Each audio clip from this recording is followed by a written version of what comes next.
We have already known that parliamentary form of government is that kind of government where all the power vested to the parliament, or you can say where there is a close relationship between executive and legislature. What is executive and legislature? We have already known that like our organs, like eyes, nose and all, government has also 3 organs for their smooth administration. These are executive, legislature and judiciary. If the government has a close relationship with these organs, this type of government, executive and legislature mainly, this type of government is known as parliamentary form of government. তো এতিয়া সংসদীয় পদ্ধতি চৰকাৰৰ দুগুণ পঢ়াৰ আগতে আমি জানিলো যে সংসদীয় পদ্ধতি চৰকাৰ মানেনো কি। তো সংসদীয় পদ্ধতি চৰকাৰ মানে হৈছে এনে এক চৰকাৰ য'ত কি হয় যে সংসদৰ ওপৰত অত্যাধিক গুৰুত্ব দিয়া হয়, সকলোবিলাক ক্ষমতা সংসদৰ ওপৰত বেছিকৈ গুৰুত্ব দি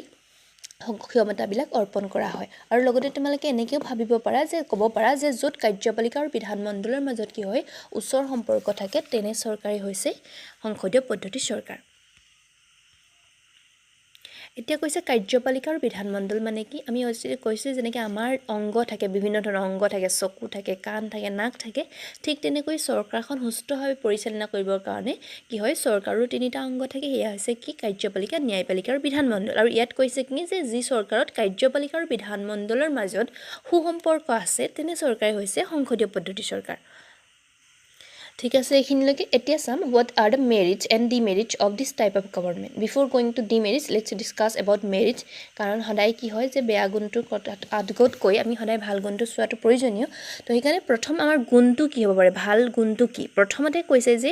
কাৰ্যপালিকা আৰু বিধানমণ্ডলৰ মাজত ওচৰ সম্পৰ্ক আছে। চোৱা তোমাৰ আৰু মোৰ মাজত যদি ভাল সম্পৰ্ক থাকে, যিকোনো সমস্যা যদি হৈছে মোৰ বা তোমাৰ, আমি দুইটাই কি কৰিব পাৰিম যে দুইটাই সমস্যাবিলাক শ্বেয়াৰ কৰাৰ ফলত সমস্যাটো সহজে সমাধান হ'ব। ঠিক তেনেকৈ যে এনেকুৱা ধৰণৰ চৰকাৰত কি হয় যে কাৰ্যপালিকা আৰু বিধানমণ্ডলৰ মাজত যিহেতু ওচৰ সম্পৰ্ক আছে, যিহেতু দুইটা ওচৰ সম্পৰ্ক আছে, সেইকাৰণে কি হ'ব যিকোনো ধৰণৰ সমস্যা কি কৰিব তেওঁলোকে অতি সহজে সমাধান কৰি ল'ব পাৰিব। কিহৰ সহায়ত? আইনৰ দ্বাৰা। আইনৰ দ্বাৰা যিকোনো ধৰণৰ সমস্যা অতি সহজে সমাধান কৰিবলৈ পাৰিব। As there is a close relationship between executive and legislature, so that they can solve their problem very easily with the help of law. By the help of law, they can solve their problem very easily. This is the first merit of this type of government. It is a প্ৰথমটো তেওঁলোকৰ গুণ। এতিয়া হো second যেটো আমাৰ গুণ হ'ব হেতু কি হয় যে এনে চৰকাৰ সদায় বিধানমণ্ডলৰ ওচৰত দায়বদ্ধ। বিধানমণ্ডল মানে কি যি আইন প্ৰণয়ন কৰে, আইনৰ ওচৰত যদি দায়বদ্ধ হয় সদায় কি হ'ব যে চৰকাৰখনে জনসাধাৰণৰ স্বাৰ্থৰ বিপৰীতে, দেশৰ স্বাৰ্থৰ বিপৰীতে যোৱা কাম কৰিবলৈ নিবিচাৰিব বা কাম কৰিব নোৱাৰে। তো as this type of government is always responsible to the legislature, that's why they will not go against the welfare of the people, they will not go against the welfare of the country. তাৰ পাছতে তৃতীয়টো কৈছে কি এনে পদ্ধতি চৰকাৰত কি হয় কাৰ্যপালিকা স্বেচ্ছাচাৰীভাৱে কাম কৰিব নোৱাৰে। কাৰ্যপালিকা মানে মন্ত্ৰী পৰিষদৰ কথা কৈছে যে স্বেচ্ছাচাৰীভাৱে কাম কৰিব নোৱাৰে। কিহৰ কাৰণে কাম কৰিব নোৱাৰিব? কিয় যদি স্বেচ্ছাচাৰীভাৱে কামেই কৰে তেতিয়াহ'লে কি হ'ব তেওঁলোকক কি কৰা হ'ব যে ক্ষমতাৰ পৰা আঁতৰাই দিয়াৰ ক্ষমতা যিটো আছে সেয়াও আছে। তো সেইকাৰণে তেওঁলোকে কি নকৰে যে নিজৰ ইচ্ছামতে স্বেচ্ছাচাৰী মানে স্ব ইচ্ছাৰে। তো এনে পদ্ধতিৰ চৰকাৰত কি হয় কাৰ্যপালিকা বা মন্ত্ৰী পৰিষদে নিজৰ ইচ্ছামতে কাম কৰিব নোৱাৰে, যাৰ ফলত কি হয় যে স্বেচ্ছাচাৰী এনে চৰকাৰ স্বেচ্ছাচাৰী হোৱাৰ পৰা হাত সাৰি থাকে। স্বেচ্ছাচাৰী নহয়, নিজৰ যি মন যায় তাক নকৰে, সদায় কি যে জনসাধাৰণৰ কথা চিন্তা কৰিব। তো as these types of government is always responsible to the legislature, they will not go against the welfare of the people, they will not become dictator, they will not work as a dictatorial manner. dictator হৈ নাযায় তেওঁলোকে, কিছু একনায়কত্বী বা একছত্ৰী নাইবা ধৰি লোৱা স্বেচ্ছাচাৰী তেনেকুৱা ধৰণৰ হৈ নাযায়। নিজৰ ইচ্ছামতে কাম নকৰে, সদায় কাৰ কথা ভাবিব?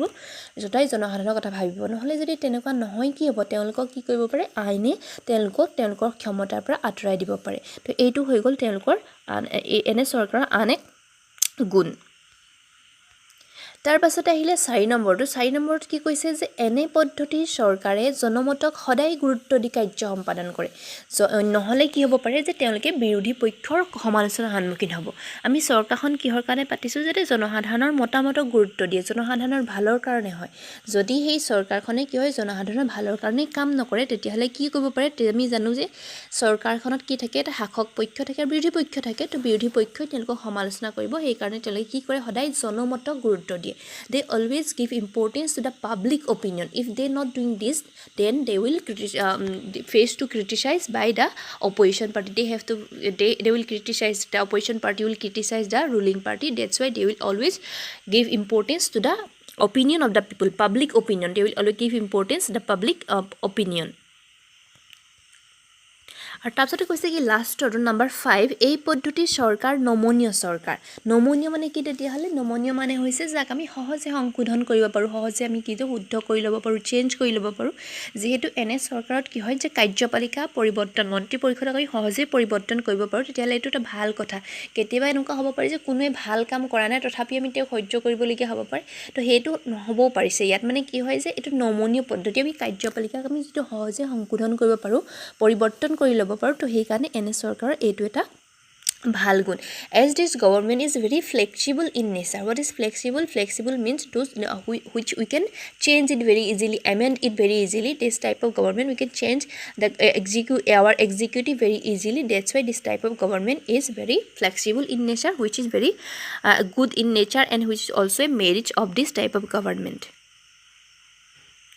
এইখিনি আছিল কি হয় তেতিয়াহ'লে ভাল গুণ এইখিনি ভাল গুণ হয় যদি দুজন ব্যক্তিৰ মাজত ভাল হয় তেতিয়াহ'লে ভাল হ'ব তেওঁলোকে লগতে কি কৰে যে জনসাধাৰণৰ কথা চিন্তা কৰে জনসাধাৰণৰ কথা চিন্তা কৰাৰ কাৰণে তেওঁলোক কি হৈ নাযায় একচ্ছত্ৰী বা একনায়কত্ববাদী বা এনেকুৱা ধৰণৰ স্বেচ্ছাচাৰী হৈ নাযায় যদি কি সদায় কি কৰে তেওঁলোকে জনমতক গুৰুত্ব দিয়ে আৰু লগতে কি হয় এনেকুৱা পদ্ধতিৰ চৰকাৰখন নমনীয় হয় যাক আমি পৰিৱৰ্তন কৰি ল'ব পাৰোঁ তো এতিয়া আমি যাওঁ বেয়া গুণবিলাকনো কি ভাল গুণখিনিতো অলৰেডি গম পালোঁ সকলো বস্তুৱে যিটো ভাল বেয়া দুইটা গুণ থাকে তো এইকাৰণে আমি চাওঁ ইয়াৰ বেয়া গুণবিলাক কি দুখবিলাক কি what are the demerits of this type of government এতিয়া প্ৰথমটো কৈছে কি যে এনে পদ্ধতিৰ চৰকাৰত কোনো এটা ৰাজনৈতিক দলে যদি সংখ্যাগৰিষ্ঠতা নাপায় আমি অলৰেডি আগত পঢ়িছোঁ যেতিয়া আমি মৰ্চা চৰকাৰ পঢ়িছিলোঁ তেতিয়া কি পাইছিলোঁ যে সাধাৰণ নিৰ্বাচনত দেশৰ কি হয় যদি কোনো এটা দলে সংখ্যাগৰিষ্ঠতা লাভ কৰিব নোৱাৰে তেতিয়া কি হয় মৰ্চা চৰকাৰ গঠন হয় আৰু এনে চৰকাৰত কি হৈছে কেইবাটাও যিটো দল লগ লাগি থাকে সেইকাৰণে এনে চৰকাৰখন কি হ'ব পাৰে যে এনে চৰকাৰখন কি হৈছে অস্থায়ী হ'ব পাৰে তো সেইটোৱে কৈছে যে এনে পদ্ধতিৰ চৰকাৰত কি হ'ব পাৰে যদি কেনেবাকৈ ৰাজনৈতিক দলে সংখ্যাগৰিষ্ঠতা নাপায় তেতিয়াহ'লে কি হ'ব যে চৰকাৰখন গঠন কৰাত অসুবিধা হ'লে তেতিয়া মৰ্চা চৰকাৰ গঠন হয় আৰু যাৰ ফলত চৰকাৰখন অস্থায়ী হ'ব পাৰে আৰু কেতিয়াবা মাজে সময়ে কিবা ৰাজনৈতিক সংকটৰ সৃষ্টি হ'ব পাৰে as we have already discussed about alliance government we know that when there is no any political party not able to get majority of vote in the general election then most of the party get together and they form alliance government and we know that alliance government is not permanent in nature that's why political crisis maybe arises in this type of government so this is the first demerit of this type of government to hoise prothom to telokor duh তাৰপিছতে আহিলে কি বুলি কৈছে যে এই চৰকাৰৰ মন্ত্ৰীসকল সাধাৰণতে কি হয় আমি জানো যে বিভাগ দিয়া হয় মন্ত্ৰীসকলক ধৰি লওক কাৰোবাৰ স্বাস্থ্য বিভাগ কাৰোবাৰ শিক্ষা বিভাগ তেনেকৈ দিয়া হয় কেতিয়াবা কি হয় যি বিভাগত মন্ত্ৰী আছে ধৰি লওক স্বাস্থ্য বিভাগত এজন মন্ত্ৰী আছে কিন্তু তেওঁ স্বাস্থ্য সম্পৰ্কীয় বিষয়ে একো নাজানে তো এই কথাটো তেনেকুৱা ধৰণৰ যে এনে চৰকাৰত কি হয় যে মন্ত্ৰীসকলৰ বিভাগীয় কাম কাজত প্ৰায় অনভিজ্ঞ হয় সকলো হয় বুলি কথা কোৱা নাই যদি অনভিজ্ঞ হয় তেতিয়া তেওঁলোকে কি কৰে যে বহুত সময়ত আমোলাসকলৰ ওপৰত নিৰ্ভৰ কৰিবলগীয়া আমোলা মানে কি জানানে আমোলা মানে হৈছে এটা উচ্চ স্তৰীয় এজন অফিচাৰ মানে ধৰি লওক উচ্চ খাপৰ এজন অফিচাৰ এজন বিষয়া তেওঁৰ ওপৰত নিৰ্ভৰ কৰে মানে তেওঁ যি কয় সেইখিনি কামেই তেওঁ কৰে আছে তেওঁ নিজৰ মতে ডিসিশন নলয় সেই বিষয়াজনৰ মতে ডিসিশন লয় তাৰ ফলত কি হ'ব চৰকাৰখন কি হয় চৰকাৰৰ কাম কাজবিলাক কোনে নিয়ন্ত্ৰণ কৰিলে ধৰি লোৱা তোমাৰ হোমৱৰ্ক কৰিবলৈ দিছোঁ মই তোমাক হোমৱৰ্ক কৰিবলৈ মই দিছিলোঁ তোমাক কিন্তু তুমি কি কৰিছা মা দেউতাৰ হেল্পত কৰি আছা তাৰ মানে কি তুমি হোমৱৰ্ক কৰিলে নে মা দেউতাই কৰি আছে তোমাৰ কামটো কোনে কৰি আছে মা দেউতাই কৰি আছে তুমি নামতহে আছা ঠিক তেনেকৈ এই মন্ত্ৰীসকলে কি কৰে নামত মন্ত্ৰী হৈ আছে কিন্তু কাম কৰিছে কোনে সেই আমোলাসকলে কাম কৰি থাকে তেওঁ যিজন বিষয়া আছে উচ্চ পদস্থ এজন বিষয়া থাকে তেওঁলোকে কামবিলাক কৰি থাকে ফলত কি হয় যে তোমাৰ হোমৱৰ্কখিনি তুমি মা দেউতাই কৰিছে তাৰ মানে কি মা দেউতাৰ কামতেহে মা দেউতাইহে পঢ়া নিচিনা হ'ল ঠিক তেনেকৈ এনেকুৱা চৰকাৰখন কি হয় যে আমোলাই চলাই আছে যিহেতু আমোলাসকলে তো আমোলাতান্ত্ৰিক চৰকাৰ হ'ব পাৰে কাৰণ বুজি পাইছানে তো this kind of government can become bureaucratic in nature why as this type of government some ministers are not expert not experienced in their particular work in their particular department that's why they have to depend upon the bureaucrat what is bureaucrat means a high official which is also known as bureaucrat they have to depend on this bureaucrat and that's why the government become bureaucratic type of government that which run by the bureaucrat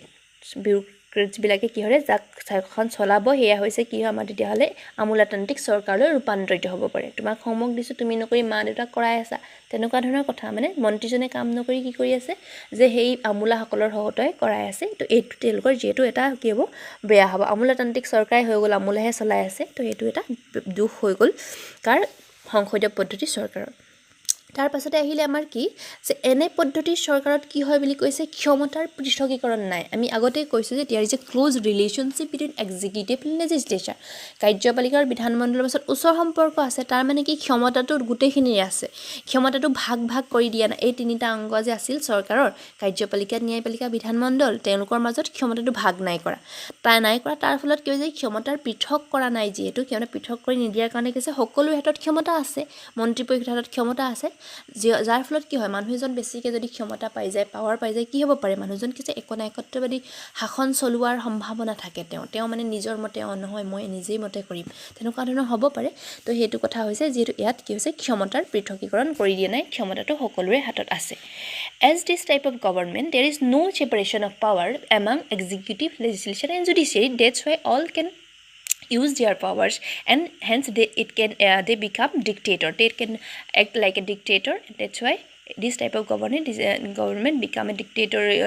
run with a dictatorial manner that's why it is the demerits of this type of government কি হল তেতিয়ালে ক্ষমতাৰ পৃথকীকৰণ নাই what is separation of power when power is separated among the three organs of the government it is executive legislature and judiciary this is called separation of power as these types of government there is no separation of power all can use their powers and hence it become like a dictator এইটো হৈ গ'ল 3 number তাৰ পাছতে আছে 4 নম্বৰটো যে এনে শাসন ব্যৱস্থা দলীয় প্ৰথাই বিশেষ গুৰুত্ব লাভ কৰে কৈছোৱে যে এটা দল নহয় কেইবাটাও দল লগ লাগিব পাৰে কেইবাটাও দল লগ লাগি থাকিলে তোমালোকে ধৰিলা একদম জোৰ তোৰ ল'ৰা ছোৱালী এখিনিমান লগ লাগি আছে নিজৰ স্কুলখন নহয় বেলেগ স্কুলৰ ল'ৰা আছে এতিয়া ইজনে সিজনৰ মাজত অলপ হ'লেও কিবা এটা হ'ব ন তোমালোকৰ এইটো ভাল কথা নহয় যিহেতু কাজিয়া কৰা এনেকুৱা কৰা কিন্তু এইটো তেওঁলোকৰ মতৰ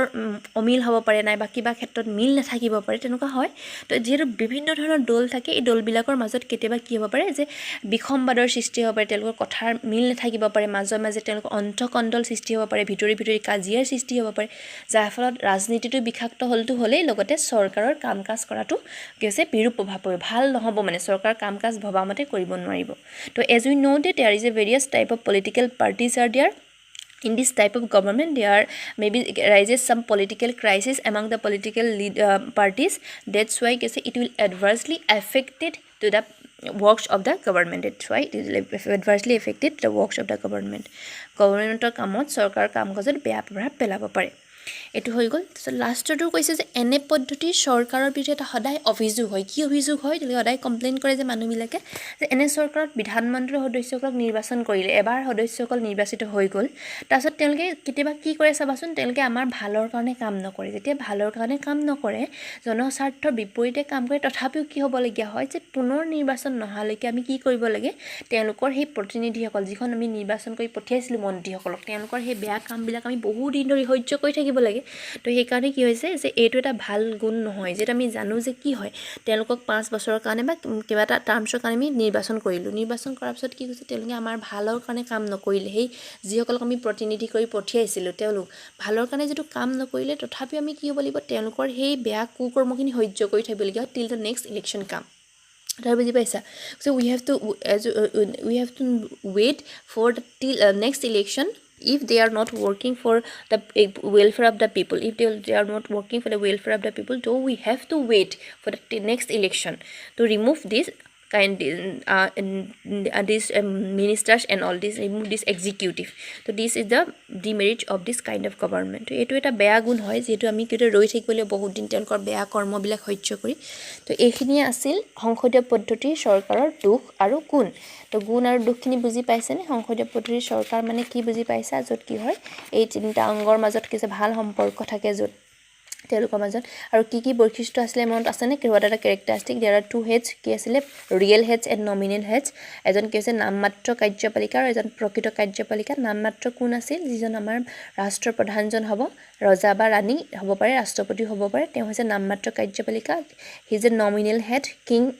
president or queen, and real head প্ৰধানমন্ত্ৰী আৰু তেওঁৰ মন্ত্ৰী পৰিষদ prime minister and his cabinet ministry is the real head. So this is the merits and demerits of this type of government.